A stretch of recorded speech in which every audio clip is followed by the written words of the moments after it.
Então vamos lá, vamos começar a nossa aula de hoje e agora. A gente vai entrar no segundo ponto da nossa disciplina, que é a parte, depois da ordenação, a gente vai trabalhar agora na parte da pesquisa. Então imagina o seguinte, quando a gente já comentou lá, iniciou a estudo da disciplina de estrutura de dados no último semestre, o que foi passado para vocês foram diversas formas de a gente conseguir armazenar os dados na memória, ou seja, na memória, mas também pode ser no disco local do nosso computador. Então, o primeiro passo foi entender com formas de armazenamento. Em um segundo momento nessa disciplina agora, a gente entendeu como que a gente pode reorganizar esses dados para poder fazer a ordenação desses valores dentro da máquina. E o mais importante que a gente tem de entender, que a gente precisa de ter ciente na nossa cabeça, é que quando a gente armazena os nossos dados, independente de qual forma, de qual estrutura que a gente for, a gente está armazenando esses dados porque posteriormente a gente vai, em algum momento, procurar para reutilizá-los. Porque se a gente nunca reutilizar esses dados para nada, acaba que esses dados foram armazenados de maneira sem sentido. Então esses dados, eles posteriormente vão ser reutilizados. Seja lá fazendo uma consulta, por exemplo, quando a gente está lá imaginem lá no Virtual IF, vocês fazem a digitação do usuário e senha de vocês. Aí o que o site institucional faz? Ele vai lá e consulta na base de dados quais são as notas que vocês coletaram durante o semestre e exibem lá para vocês. Quando você entra, por exemplo, lá você está desenvolvendo um sistema de clientes. Quando você vai lá e digita o nome do cliente, ele busca aqueles clientes para que você consiga, seja editar, seja tirar uma nota fiscal com aquele cliente, seja excluir, mas você consegue consultar esses dados que foram armazenados, e é para isso que a gente precisa de pensar que as tarefas primordiais que a gente faz sobre as operações de dados aí, elas vão ser tarefas que vão basear na próprio conceito de banco de dados, uma sigla que se denomina de CRUD, que é baseado em create, no caso criar novos dados, read, que seria ler esses dados, update, que seria atualizar esses dados, e delete, que seria excluir esses dados. Quando a gente trabalha lá na parte da estrutura de dados, né, quando vocês entenderam o conceito de fila, de pilha, do vetor, a estrutura de dados em si, elas trabalham nessas três partes, na criação de novos dados, na atualização de dados existentes e na exclusão. Quando a gente fala da ordenação e agora, no segundo momento, da pesquisa, a gente está trabalhando diretamente com essa segunda base aqui, que é a leitura. Então, quando a gente fala tanto de ordenar quanto de fazer uma pesquisa, fazer uma consulta, a gente está baseando na parte aqui da leitura desses dados. Por que a leitura é tão importante? Hoje em dia, cada vez mais, diversos sistemas eles estão conseguindo, advento da internet das coisas, etc., a gente está acumulando uma quantidade de dados essencial, que é gigantesca, muito massiva, que na maioria das vezes a gente nunca teve isso na história da humanidade aí. E essa quantidade de dados massiva, ela precisa ser trabalhada para que ela retorne algum resultado. Porque nada adianta as empresas estarem lá gastando rios de dinheiro com servidores, com cloud, com estruturas desse tipo, para armazenar esses dados, se esses dados não puderem ser retornados de alguma forma como algum benefício para a empresa. Nenhuma empresa, nenhuma instituição está aí para fazer caridade para a gente. Todas as empresas, elas buscam o seu objetivo principal, que é a obtenção de algum lucro, alguma vantagem competitiva. E quando a gente pega, por exemplo, uma empresa como o Facebook ou qualquer outra, a quantidade de dados que ele armazena, ela traz uma vantagem competitiva, porque aí eles conseguem avaliar melhor oportunidades para poder fazer divulgação desses dados, como fazer propagandas nichadas. Então, esse tipo de análise hoje em dia pode ser a diferença, e alguns dizem que até eleições podem ser influenciadas a partir da análise comportamental. Então, mesmo que seja importante, sim, a gente coletar diversos dados, as empresas coletam muitos dados de usuários, mas você saber o que fazer com esses dados, ou seja, você ler esses dados e dar uma utilização correta para esses dados, hoje em dia se tornou essencial para a maioria das empresas. Então, Quando a gente pega aí o CRUD, no caso de uma estrutura de dados, a gente está levando aqui independente de qual nível de memória, de armazenamento você está trabalhando. Pode ser no armazenamento primário, memória, pode ser armazenamento secundário, disco rígido, independente de qual nível de memória, a gente está abstraindo disso. Mas a capacidade de você ler essa quantidade de dados e, a partir disso, obter uma vantagem, ela é essencial para a maioria das empresas hoje que estão buscando atuar na área da tecnologia. Então, se a gente tem essa necessidade tão grande, a gente tem um segundo momento aí, que é a parte de leitura desses dados, que ela é extremamente crucial quando a gente for fazer, então, a coleta e a análise desses dados. Não só a coleta, mas a análise. E lá na decisão das estruturas de dados, a gente tem as decisões que a decisão de qual forma de armazenamento dos dados que eu vou utilizar, ela vai ser determinante para que depois a gente tenha ou não esse desempenho potencial na leitura. Então, hoje em dia, cada vez mais é importante que a gente tenha estruturas de dados que elas sejam baseadas não tanto no desempenho interessante para a inserção de novos dados, mas sim no desempenho para a leitura. Então, o desempenho da leitura ele vem se tornando cada vez mais o ponto diferencial para você determinar qual é a forma que você vai armazenar seus dados.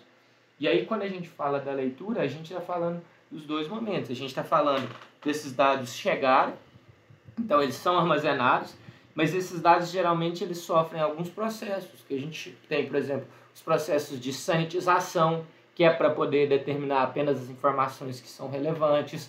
A gente tem processos de organização desses dados, clusterização por nichos, a gente tem ordenação. Todos esses processos eles são aplicados sobre esses dados para que na hora que a gente vá fazer uma consulta sobre eles, essas consultas elas sejam extremamente otimizadas. Então, a atividade do segundo momento aí, que nós estamos trabalhando na disciplina da atividade da pesquisa, ela envolve muito mais do que um algoritmo. Ela pode envolver também as estruturas de dados que a gente determina para poder fazer obter melhores desempenhos. E aqui na parte da leitura, a gente vai basear, a gente tem aí basicamente algumas formas para a gente poder, de pesquisa, né? A gente tem algumas formas de a gente fazer isso aqui.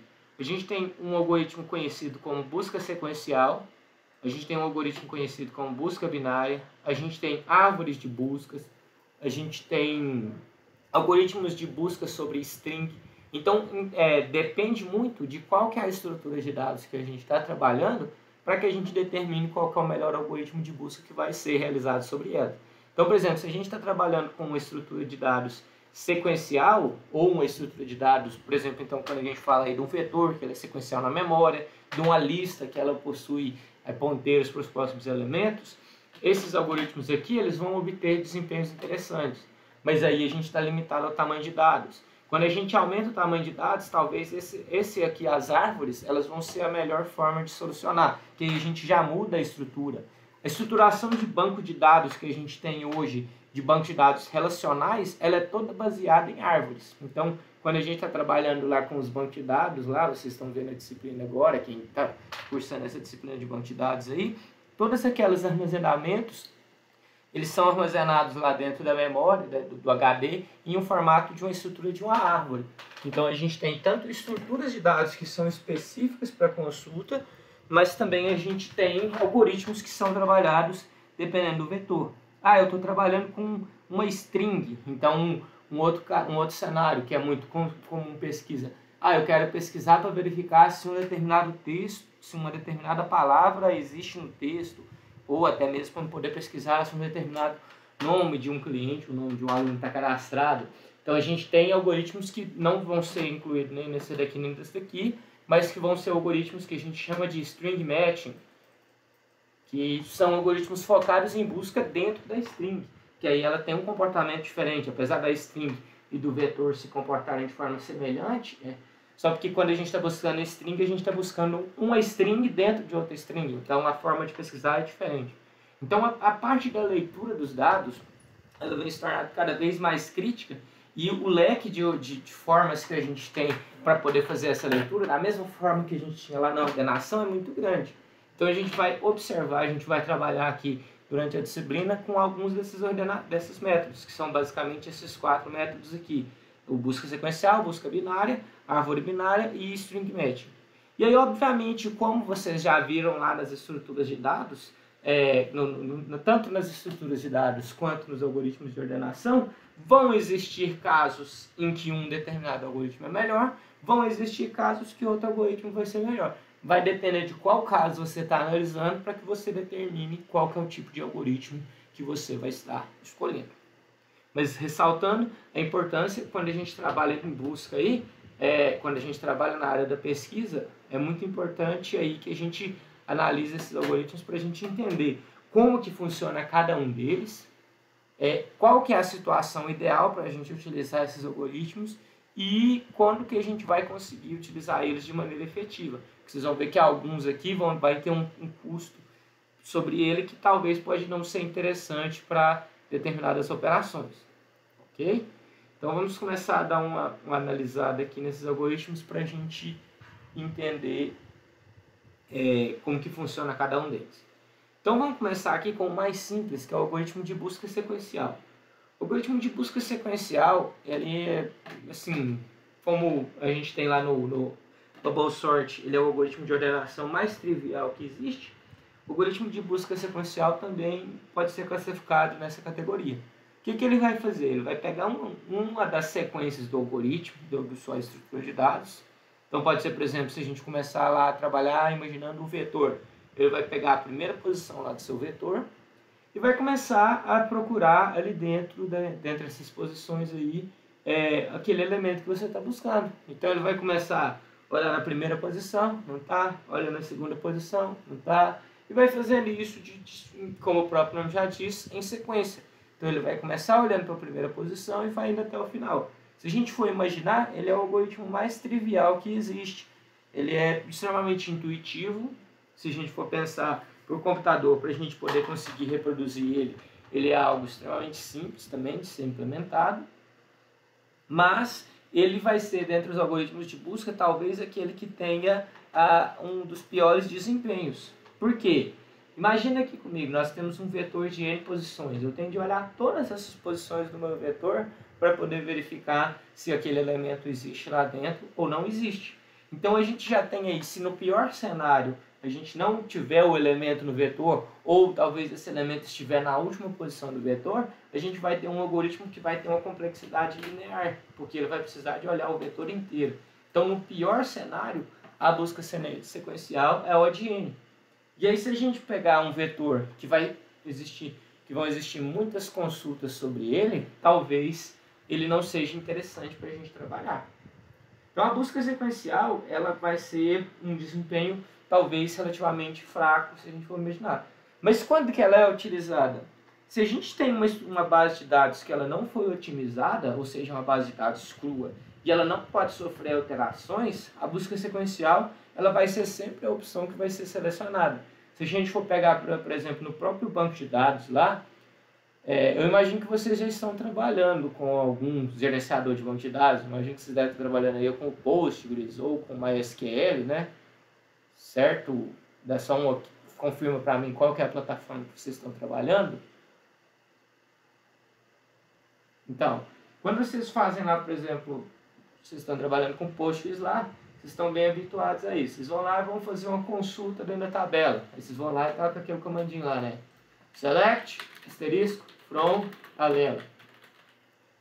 Então, você fez o select lá. Aí, eu quero adicionar a condição, por exemplo, da minha A. Eu quero vir aqui, where, por exemplo, sei lá, eu tenho um campo lá, eu quero selecionar todos os funcionários, por exemplo, vou pegar lá dessa tabela, porque essa tabela seja uma tabela de pessoas, e eu quero pegar todo mundo que seja maior de idade. Então eu posso ir lá e procurar, por exemplo, alguma coisa, idade, maior ou igual, é 18. Então imagina uma consulta dessa aqui. Você tem que sair, de toda forma, não existe nada que você possa fazer. Na verdade até existe, mas assim, se você for pensar da maneira racional, sem você aplicar uma sanitização, sem você fazer um trabalho sobre esses dados aqui, não existe nenhuma forma de você otimizar uma consulta desse estilo. Então, o que teria de ser feito? Eu tenho de vir aqui, olhar todos os dados da minha tabela. Então, imagina lá, se eu tenho 10 mil funcionários, eu tenho de procurar, eu tenho de olhar essas 10 mil linhas. E vou verificar, qual que é a idade desse cara? É maior ou igual a 18? Então, eu seleciono ele. Então eu guardo ele em algum lugar. Ah, é menor do que 18? Então eu não seleciono ele. E eu vou ter de fazer isso funcionário por funcionário. Então eu vou ter de fazer isso aqui de forma sequencial. Não existe nenhuma maneira da gente otimizar esse tipo de consulta. Se a gente for pensar, sim, não existe nenhuma maneira se a gente não fizer um trabalho sobre esses dados. Se eu não tiver nenhum trabalho sobre eles, a gente não vai conseguir obter nenhuma otimização aqui nesse select. Então esses casos aqui são casos onde a busca sequencial é, vamos dizer assim, a única alternativa que a gente existe, que é olhar todos os elementos do meu conjunto de dados para eu poder verificar se eles atingem ou não aquela condição. Por quê? Porque esses dados não estão trabalhados de uma maneira otimizada. A gente consegue fazer trabalho sobre eles, né? Mas pensando inicialmente nos dados crus, a partir do momento que você foi lá e pegou uma base de dados crua, não existe nenhuma otimização que você consegue aplicar sobre isso aqui. Então, esse tipo de consulta aqui é uma consulta que não teria nenhuma otimização, ela teria de ser utilizada a busca sequencial. Então, nesse caso aqui, diferente um pouco do algoritmo de ordenação, que basicamente quase ninguém usa o bubble sort, é muito raro, no caso da pesquisa, até mesmo o, vamos dizer assim, entre aspas, pior algoritmo ainda possui utilizações para os piores cenários. Então, os cenários que a gente não tem como trabalhar esses dados antes, com certeza isso aqui vai ser a melhor forma de fazer a solução, vai ser utilizando a busca sequencial. Não existe nada que você pode fazer, a não ser que você faça um trabalho. Mas quando a gente fala em fazer um trabalho, aí a gente começa a ter a característica da computação, que é o trade-off, né? Então, o que acontece se eu faço um trabalho? Eu otimizo a minha pesquisa, mas se a que custo que eu vou ter de otimizar a minha pesquisa? Piorando na hora que eu faço manipulação dos dados. Piorando quando eu insiro, porque quando eu inserir eu tenho de refazer esse meu trabalho. Quando eu atualizo eu tenho de refazer esse trabalho. Quando eu deleto eu tenho de refazer esse trabalho. Então a gente, nesse caso, quando a gente faz alguma organização, alguma sanitização, a gente melhora a pesquisa, mas a gente piora o momento do armazenamento. E aí entra naquele velho dilema da computação, é cobertor curto. Você cobre de um lado, depois você descobre do outro. A sua aplicação, ela precisa ter mais velocidade para inserir ou para ler dados? E aí você vai determinar a partir disso quais vão ser as metodologias de trabalho que você vai ter. Então é importante que fique sempre bem claro isso, que as coisas dentro da computação, geralmente quando você melhora de um lado, você está piorando do outro. Então nesse caso aqui, se você vai utilizar algum algoritmo que vai melhorar uma consulta, você vai estar piorando a hora de inserir. Nesse caso aqui, a busca sequencial, como ela é um algoritmo extremamente simples, extremamente cru, ele é um algoritmo com o pior desempenho dentro das pesquisas, mas, porém, ele não necessita de nada, nenhum outro trabalho. Ele vai conseguir trabalhar sobre qualquer tipo de base de dados. Então, pode ser qualquer tipo de dados seja trabalhado, seja algum trabalho feito sobre ele ou não, seja alguma otimização feita ou não, ele não vai ter nenhum problema para se comportar aqui dentro. Então vamos fazer a implementação da busca sequencial aqui para a gente entender ela, como que ela funciona. Então eu vou pegar aqui na última aula, acho que eu já tinha até feito esses aqui, eu vou copiar esse aqui. Beleza?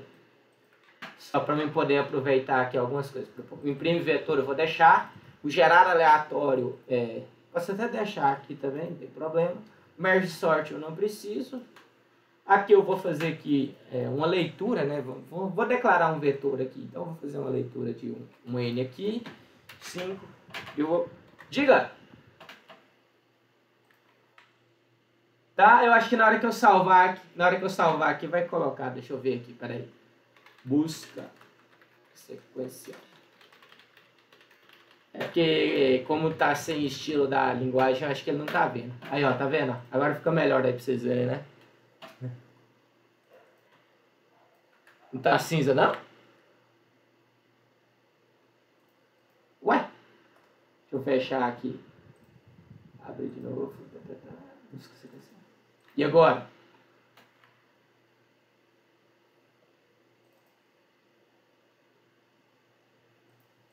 Agora tá cinza, João. Tá do mesmo jeito daqueles outros lá.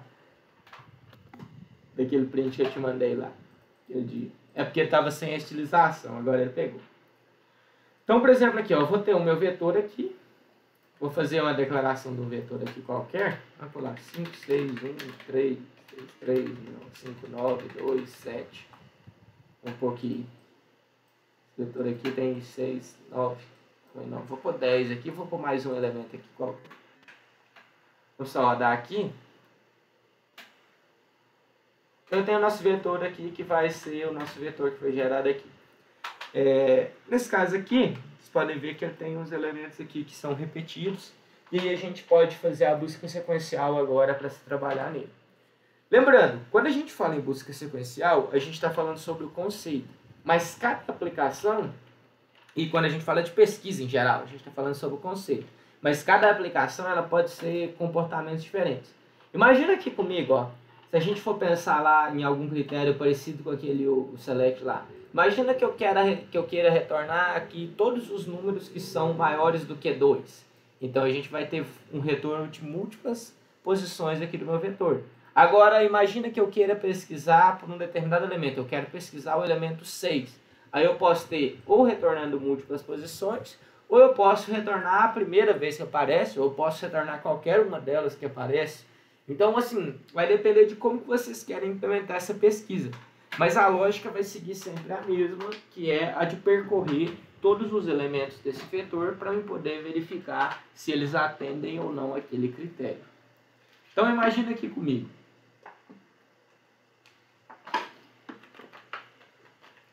Eu quero executar uma função aqui de busca sequencial que ela vai me retornar. Eu não quero que ela me retorne todos. Eu quero que ela me retorne, por exemplo, se eu procurar lá o número 5 ou o número 3, eu quero que ele me retorne a primeira posição, se aquele elemento existe ou não no vetor. Pode ser um tipo de busca que a gente quer fazer também. Então, a gente vai fazer dessa forma. Eu vou verificar se existe ou não. Então, eu vou criar aqui uma função que vai ser do tipo boolean, que é a busca sequencial. Nesse caso, ela é boolean, por quê? Porque ela vai me retornar true ou false. True se aquele elemento existe no vetor e false se ele não existe. Então, ela vai receber o meu vetor. Ela vai receber um n, que é o tamanho do meu vetor. E ela vai receber um x, que esse x é o meu elemento a ser procurado. É quem eu estou buscando lá para poder trabalhar. E aí nós vamos vir aqui. Aí. O que nós vamos fazer? Com a busca, ela é uma busca sequencial, ela não tem critério, não importa se eu começo do início, se eu começo do final, tanto faz para mim. Eu vou fazer aqui por facilidade, né? Iniciar do início. Então começa em 0 e termina em n e vou ver em mais. Nesse caso, eu quero saber se aquele elemento existe ou não no vetor. Eu vou vir aqui e vou ver. Se vetor na posição i for igual ao meu x, eu vou retornar true. Que aí eu já vou encerrar minha função, eu nem preciso chegar a olhar o restante do vetor. Se a partir do momento que eu já cheguei em alguém que já me determinou que ele existe no vetor, eu já retorno true. Caso contrário aqui, se ele terminar de sair do meu loop e não encontrou nenhuma igualdade, quer dizer que nenhum desses elementos do vetor bate com quem eu estou procurando. E aí, então eu vou vir aqui e fazer return false. Então a busca sequencial, como disse, a implementação dela é extremamente trivial, extremamente simples. Nesse caso aqui, igual eu comentei, vai depender de como vocês querem fazer. Eu quero saber todos os elementos, quantos elementos que tem. Então eu poderia criar um contador e retornar no final, se eu quisesse saber quantos elementos tem. Eu quero saber quais as posições desses elementos, então eu poderia vir aqui e imprimir essas posições. Eu quero saber, nesse caso aqui, qual a posição do primeiro elemento. Então, ao invés de retornar true ou false, eu poderia retornar a posição que ele encontra, que no caso seria o meu i. Então, depende muito de qual que é a funcionalidade. Mas a ideia por trás é a mesma. É sempre você percorrer todo o seu vetor. E aí, se você procurar encontrar um elemento, você retorna uma sinalização falando que aquele elemento faz parte do seu vetor, senão você retorna falso. Nesse caso aqui, eu vou vir aqui e vou criar um x e vou fazer a leitura desse x.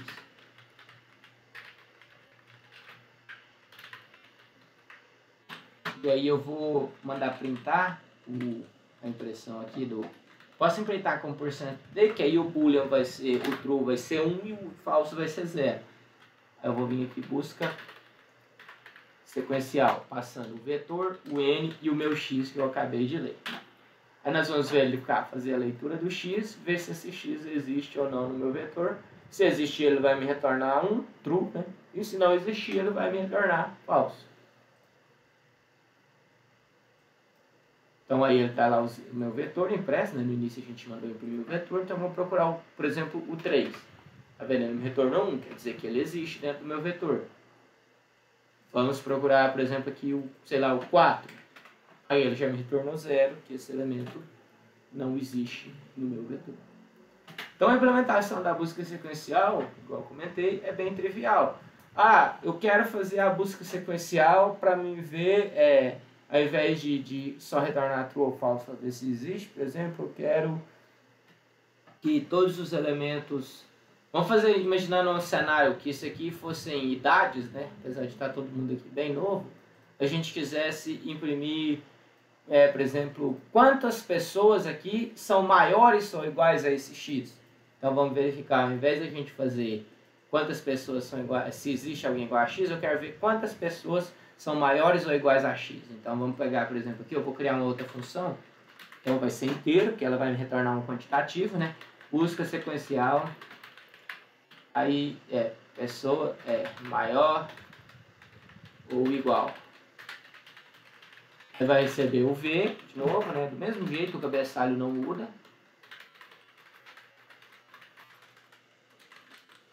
E aí, só que como ele vai me retornar, eu vou começar aqui um contador aqui, vou começar ele valendo em 0 e vou retornar esse contador lá no final. E aí no meu loop, ao invés de eu retornar,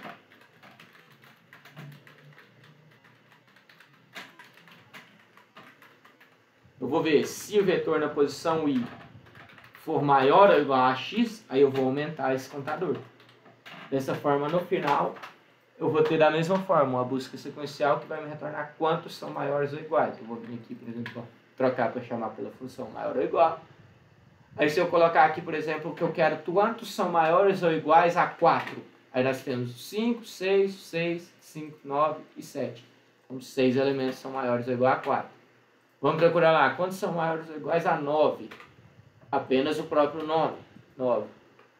Eu quero procurar lá quantos são maiores ou iguais a 10. Aí eu não tenho nenhum elemento. Então, observa, a lógica é a mesma. Apenas o que mudou foi o que a gente está buscando aqui dentro.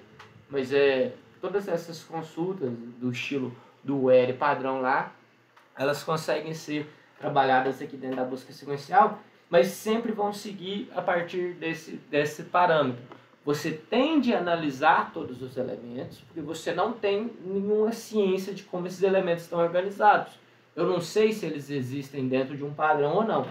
Se eles não existem dentro de um padrão, você tende a organizar esses elementos, você tende a olhar todos os elementos de forma a você encontrar aqueles que vão retornar o seu critério.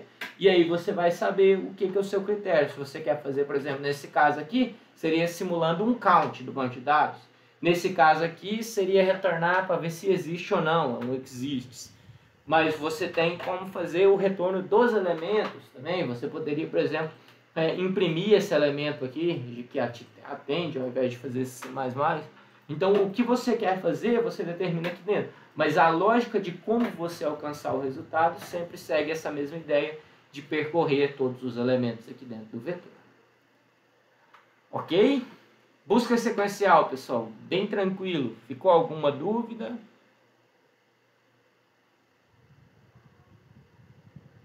Podemos continuar.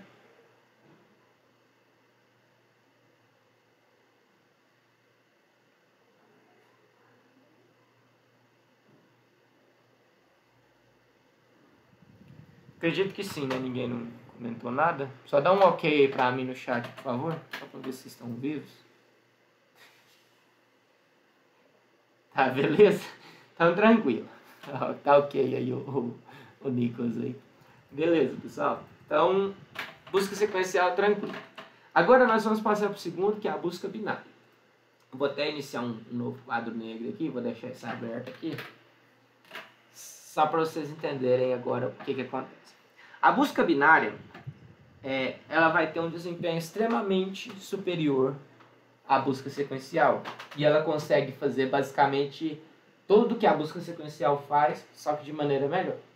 Porém, a busca sequencial, a busca binária, ela precisa de uma sanitização dos dados antes, ou seja, ela precisa que você faça um trabalho de organizar esses dados antes. E quando a gente fala no critério de organizar aqui, você precisa de definir o seguinte, cada uma, talvez outros algoritmos de busca, eles vão se aproveitar de, vamos dizer assim, de características diferentes. Se vocês lembrarem lá quando a gente estava implementando o Merge Sort, quando a gente ia fazer a função de combinar, ele se aproveitava da característica que os elementos, tanto do vetor da esquerda quanto do vetor da direita, estavam ordenados, para que ele precisasse comparar apenas com o primeiro elemento de cada uma delas. Também o insert on sort, ele se aproveitava da condição de que os elementos da esquerda já estavam ordenados, para que na hora que você fosse posicionar o da direita, você caminhasse ele apenas a quantidade de posições necessárias. Então, algoritmos que possuem essa capacidade de se aproveitar de um estado anterior, eles costumam ter melhor desempenho, porque eles vão ter uma inteligência a mais, quando a gente fala. Eles foram mais bem planejados para fazer esse desenvolvimento. Da mesma forma, a gente tem o algoritmo de bubbles de busca binária, que ele vai se aproveitar de um desempenho melhor se a gente tiver uma característica no nosso vetor. E essa característica mais importante que a gente tem é a que esse vetor ele esteja ordenado. Então, a busca binária ela vai ser um algoritmo de pesquisa excepcional. Só lembrando, né, a gente já viu aqui que esse aqui, a busca sequencial, ela tem complexidade O de n. A busca binária ela tem capacidade de reduzir pela metade em cada uma das interações dela o volume de busca de dados. Como o próprio nome já diz, ela é binária. Então, ela vai pegar e vai sempre dividir em 2. Um processo parecido com o que é feito no Merge Sort.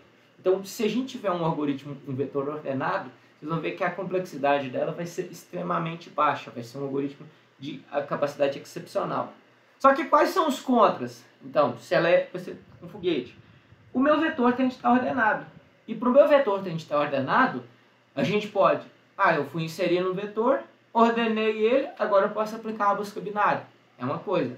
Mas e se a gente estiver trabalhando num cenário, que na maioria das vezes é esse aqui, que os dados eles estão chegando o tempo inteiro, são dados novos o tempo inteiro. Como que a gente vai fazer para manter esse vetor de forma ordenada? Então, se a gente está inserindo elementos em um vetor, e esse vetor, além de tudo, ainda precisa de estar ordenado para que o desempenho da busca binária seja eficiente, a gente precisa de fazer alguma tratativa para que na hora que eu for inserir esses elementos, eles sejam inseridos de uma forma que eles são ordenados. E aí, se a gente adiciona esse peso, o que a gente vai acontecer? A gente vai ganhar desempenho na pesquisa, mas na hora de inserir, na hora de editar, na hora de excluir, a gente vai perder desempenho, porque todas essas tarefas, elas além de fazer a inserção, elas vão ter de sofrer um processo de organização, de reorganização dos meus elementos. Então, a gente tem o pró, a gente ganha na pesquisa, mas a gente tem o contra, que a gente perde no desempenho na hora de inserir novos elementos. E aí vocês precisam analisar o que é mais vantagem. Se é mais vantagem você fazer o ganho de desempenho na hora que você está inserindo, ou se é mais vantagem você fazer o ganho de desempenho na hora que você está pesquisando as informações. Nos bancos de dados, é extremamente fácil de vocês analisarem isso aí. Porque se vocês lembrarem lá, você geralmente deve criar uma coluna lá, que é o que a gente chama de chave primária, que é o ID. E essa chave primária, ela tem por característica que ela se autoincrementa. Certo? Então, se ela é autoincremento, o primeiro valor dela vai ser 1, o segundo valor vai ser 2, o terceiro vai ser 3, 4, e assim por diante. Então, fazer uma pesquisa num banco de dados pela chave primária é extremamente rápido. Por quê? Porque a chave primária, ela tem uma organização dentro dela. Essa chave primária, ela está organizada, se ela for autoincremento, em ordem crescente. Ela já sempre, o primeiro elemento vai ser menor do que o segundo, que vai ser menor do que o terceiro, e assim por diante. E casos, por exemplo, eu queria fazer uma consulta igual essa daqui da idade, mas a gente não ordenou nessa tabela por idade. Aí vocês conseguem criar uns recursos que a gente chama de índices, que vocês vão ver na próxima disciplina de banco de dados, que é a de administração de banco de dados, que lá vocês vão ver que a gente consegue pegar uma tabela, uma coluna que não é chave primária, mas ao mesmo tempo a gente consegue aplicar uma organização dela a partir de um índice, para que a gente se aproveite desses recursos aqui de maior ganho de desempenho da ordenação. Por que é tão importante a gente analisar isso? que na maioria dos casos, posso dizer 90% das aplicações, são realizadas mais operações de consulta do que de inserção. Então, na maioria dos casos, é vantajoso você perder um pouquinho de desempenho na hora de inserir e você ganhar um pouquinho de desempenho na hora de pesquisar. Porque a quantidade, o volume de pesquisas geralmente vai ser muito superior ao volume de inserções. Então, para a gente vai ser interessante, na maioria das vezes, a gente se aproveitar disso aqui. Tá, beleza, Jean, você me falou, mas não tentou nada. Como que a pesquisa, a busca binária, consegue se aproveitar de um algoritmo ordenado? Pensa aqui comigo. Eu vou pegar aqui, vou pôr um cenário aqui de um vetor mais simples que existe. 1, 2, 3, 4, 5, 6, 7. E aí eu quero pegar, por exemplo, e vamos pegar naquele cenário, o primeiro cenário aqui da busca, que é o mais simples. Eu quero ver se esse cara existe ou não no vetor. E aí eu estou procurando um x aqui, e aí vamos supor que esse x aqui seja o próprio 7. O que a busca binária ela vai se aproveitar? O que ela vai entender e por que ela é tão vantajosa? Se o vetor está ordenado, a gente tem algumas definições que são de regra. A primeira posição do vetor sempre vai ser o menor elemento, a última posição sempre vai ser o maior elemento, e a posição do meio aqui, ela costuma ser, se eu não me engano, acho que o termo certo na estatística é mediana, mas seria a posição central do meu vetor. E isso independe se no caso é o vetor de ímpar ou é par. Quando a gente pega o par, ele vai fazer um arredondamentozinho para baixo só, não vai ter muita diferença não. Mas a posição que está no centro aqui, ela vai ter uma característica que vai ser crucial para o desempenho desse vetor, desse algoritmo. O que ela tem como característica? Ela é passível da gente garantir que todo mundo que está à esquerda dela é menor do que ela. É menor ou igual, pelo menos. E a gente consegue também garantir que todo mundo que está à direita dela é maior ou igual. A gente consegue ter essa garantia. E se a gente tem essa garantia, o que a gente pode fazer? Bom, eu posso vir aqui, procurar pela posição aqui do meio, que é o 4, e aí eu vou comparar com o meu elemento que eu estou buscando, que é o 7. E aí eu vou ver, bom, o 7, ele é menor, igual ou maior ao 4? Nesse caso, ele é maior. E aí, se ele é maior do que o 4, é possível que a gente garanta que, já que todo mundo que está à esquerda é menor ou igual ao 4, e o 7 é maior do que o 4, ele só pode estar no vetor do lado direito. Ele nunca vai poder estar do lado esquerdo, porque ele tem como critério que esse vetor está ordenado. Então, se ele nunca vai estar do lado esquerdo, a gente não precisa olhar nenhuma dessas posições que estão para cá. A gente só precisa olhar das posições que são do 4 para frente. Então, toda essa parte aqui do vetor, ela consegue ser ignorada na hora de eu fazer minha consulta. E aí a gente vai analisar, então, se o 7 existir no meu vetor, ele só pode estar nessas posições que estão restantes. Tá, e aí beleza. O que o vetor de busca binária vai fazer? Agora, com essas posições restantes, ele vai fazer a mesma coisa. Ele vai achar a posição do meio, que nesse caso agora é o 6. Aí ele vai comparar esse 6 com quem eu estou procurando, que é o 7. Na hora que eu ver o 7 ele é menor do que o 6, ele é igual ao 6 ou ele é maior do que o 6? Nesse caso, ele é maior do que o 6. Então, se ele é maior do que o 6, ele só pode estar à direita do 6. Então, todo mundo que está à esquerda, eu consigo eliminar.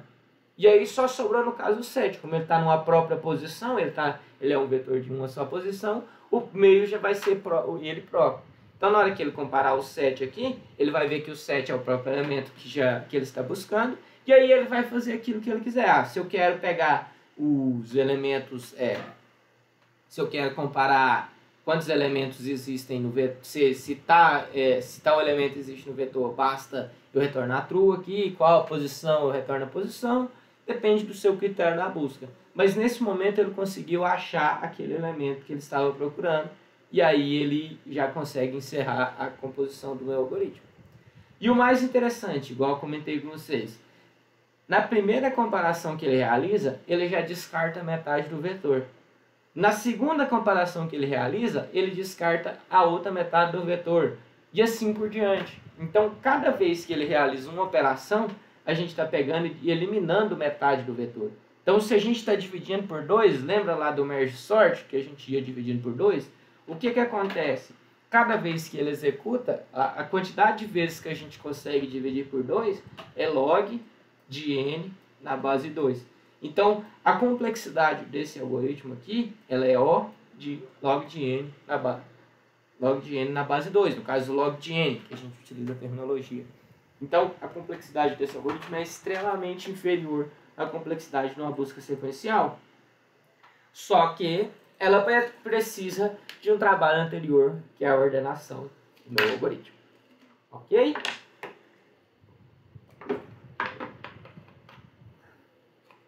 Tranquilo o conceito de busca binária? Beleza? Vamos então fazer, eu só quero mostrar mais um caso aqui para vocês, antes da gente continuar, e aí depois a gente já implementa. Vou desfazer aqui, só para mostrar mais um caso aqui para vocês que é legal da gente comparar. Então, imagina que agora, ao invés de eu buscar um 7 aqui, eu vou buscar o número, sei lá, vou pôr um 9. Qualquer elemento que não exista no vetor, só para vocês entenderem o comportamento lá do nosso algoritmo.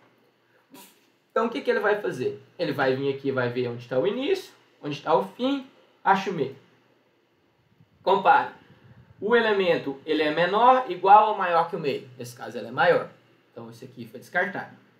De novo, acha o início, de quem sobra, acha o fim, acha o meio. O elemento é menor, maior, é menor, igual ou maior. É maior, então descarta. Aí sobrou só a posição do 7. Ele acha o início, acha o fim e acha o meio, que é o próprio 7. O elemento, no caso, ele é maior. Então, o que está acontecendo? Vocês podem observar que o início está sempre avançando. Então, nesse momento aqui, o que aconteceria? Que seria a gente estaria com o fim aqui e a gente teria o nosso início nesse momento. Então, a partir desse momento aqui, a gente desintegrou a configuração do vetor, porque o meu início é maior do que o meu fim. É nesse momento que a gente encerra a execução do nosso algoritmo. Então, a partir do momento que ele verificou que o início passou do fim aqui, para a gente poder ter noção da terminologia na programação, é onde a gente vai fazer o encerramento do nosso vetor. Porque sempre o início ele vai caminhando. Se ele é maior, o início vai caminhar para a direita. Se ele é menor, o início vai caminhar para a esquerda. Então eu vou copiar esse algoritmo aqui, esse código, e vou criar um novo lá. Busca binária. Tá lá. Aqui, eu vou colocar aqui, de propósito nesse caso, ou eu teria de fazer uma ordenação disso aqui, né? Ou eu posso vir aqui, como eu estou colocando aqui só para a gente testar mesmo, eu vou colocar o meu vetor aqui já ordenado. Deixa eu ver, 4, 8, 9, 10 posições. Ok. E aí nós vamos fazer aqui o busca binário. Mesma coisa, recebe o vetor, recebe o n e recebe o x. Vou trocar aqui para imprimir a busca binária. E agora nós vamos implementar ele aqui. Então, o que nós vamos fazer? Primeira coisa, nós vamos precisar de definir sempre essas três variáveis. O início, o fim e o meio. Então, eu vou vir aqui e vou declarar aqui ó, o início, que eu vou chamar de S. O início do nosso vetor é sempre 0.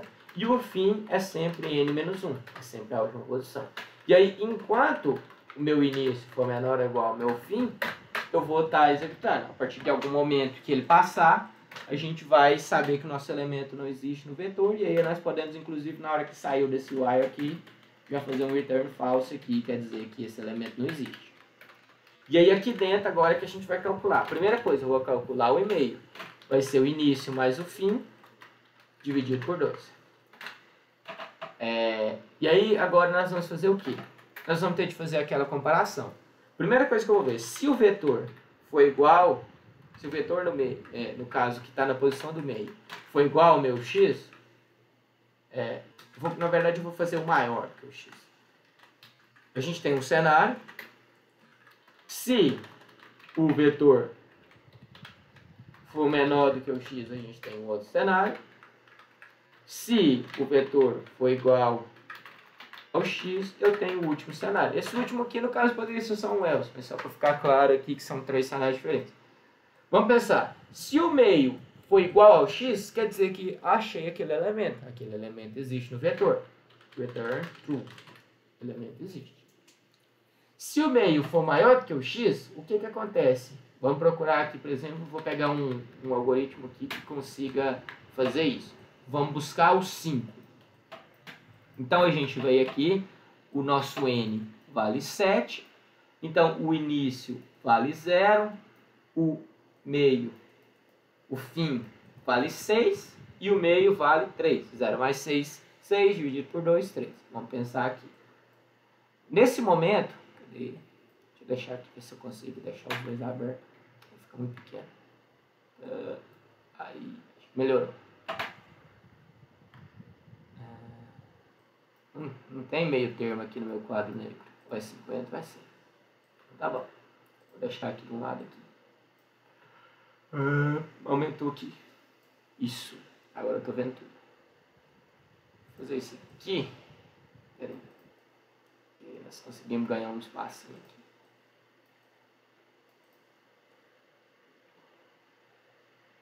Calma lá que é ao vivo, mas vai dar certo.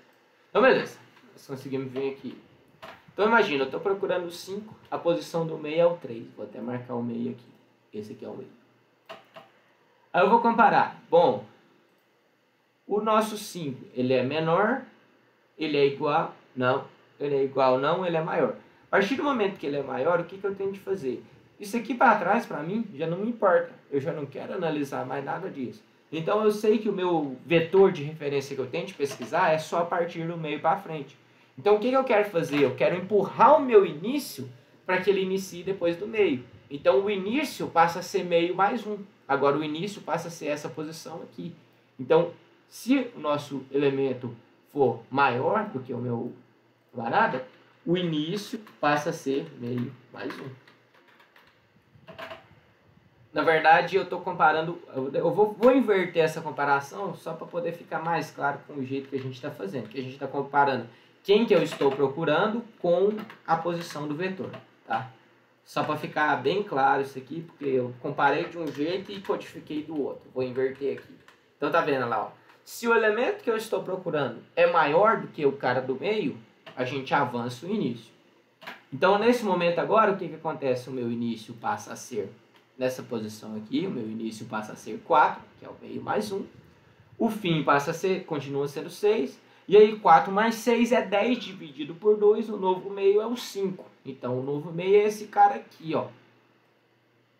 O vetor na posição 5, no caso, que é o 6. Aí ele vai comparar agora. O x é igual ao 6? Não. O x é maior do que o 6? Não. O x é menor do que o 6. Se ele é menor do que o 6, o que acontece? Eu quero recuar o meu fim.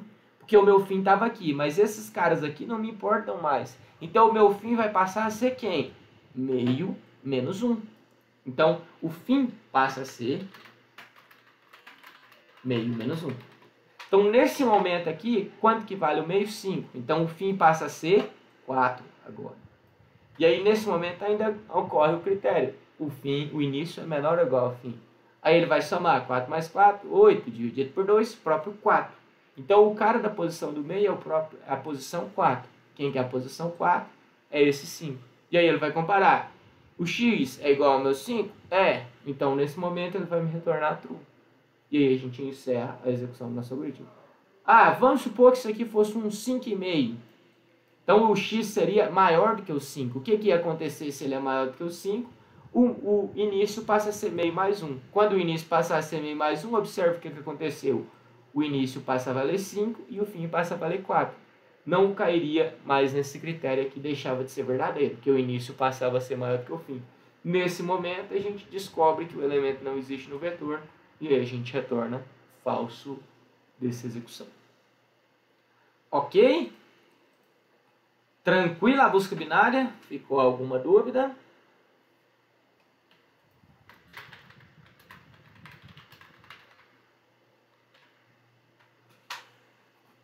Diga.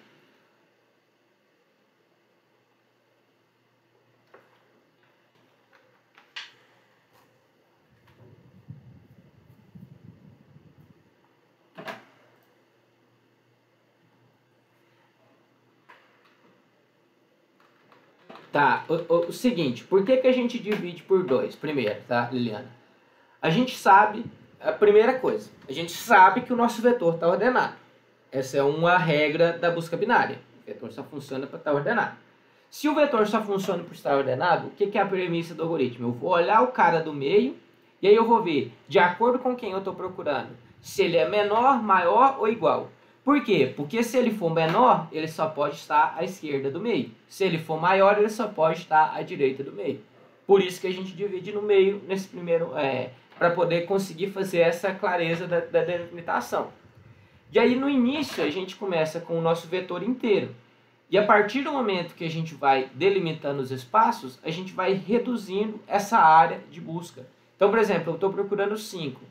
Eu vi que o 5 é maior do que o 4, o que eu faço? Eu reduzo essa área de busca que estava contemplando tudo isso aqui, eu passo ela só para cá.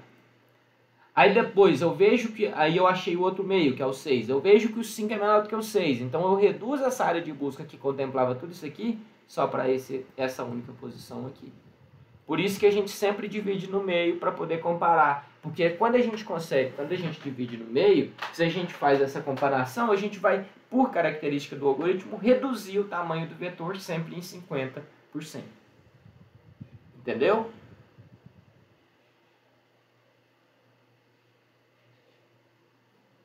Isso, Isso, sempre é. No caso é do que vem da denominação do inglês, né? S de start, é de end e M de middle. Por isso que a gente utiliza essa terminologia. Para não confundir com o I, porque se eu coloco um I aqui e achar que é no de um fora, entendeu? Por isso que a gente utiliza a terminologia em inglês, é mais fácil para trabalhar. Por nada.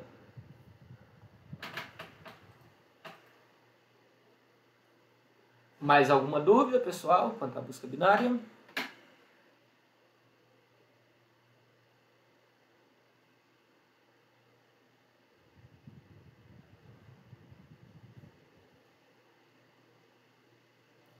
Ok, então, se não tem nenhuma dúvida, eu vou finalizar por aqui. Vou subir esses códigos lá e a aula também. E aí na semana que vem a gente continua. Tranquilo?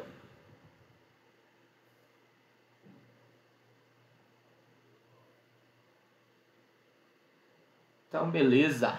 Ninguém falou nada, tá todo mundo vivo aí, né? Boa noite pra vocês. Bom descanso aí e até semana que vem.